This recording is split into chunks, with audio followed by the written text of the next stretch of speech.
Ang pinaka nagustuhan kong natutunan ko sa kanya, siyempre, una do'n lumalaban siya kasi alam niya tama siya.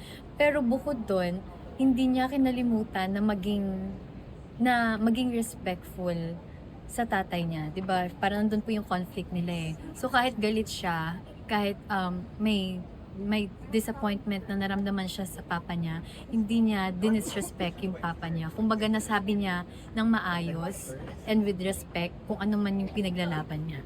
Guys. Paano ka naghanda for your character since you're used to present day mga characters mo and this is a period fair. So how did you adapt to that time period? Sorry natawa ako, may naalala kasi ako. Pero, Share. syempre nag-research ako. Tapos, ang nalimutan kong i-research kasi isa 'to sa pagkakamali ko kapag nagte-take kami, yung mga expressions ngayon. Nasasabi ko, so kailangan mag-adlib, 'di ba? So, yung mga adlib na minsan nabibigay ko, parang, parang, "Oh, hindi nagagamit nun, ah." Tapos, yung ang tawag pala before is sa kuya is manong. So, minsan nalilimutan ko, nasasabi ko kuya, ganyan. So, yung mga gano'n.